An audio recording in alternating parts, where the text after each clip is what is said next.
Hi guys! Luto tayo ng galunggong. Andito nga pala ako sa Tagaytay ngayon guys. Good afternoon. Welcome to Tres Marias Vlog.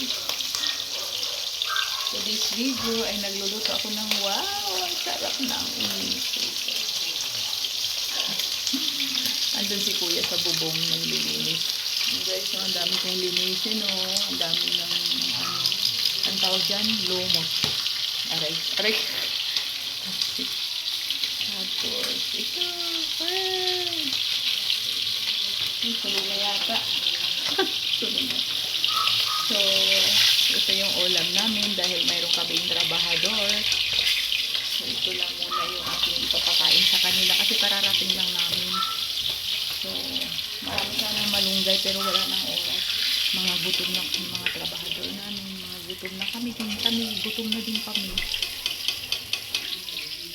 So, yun lang guys. Salamat sa lahat na nanonood ng aming videos. Tres Marias Vlog. Good afternoon mga ka-reels. Good afternoon. Bye-bye.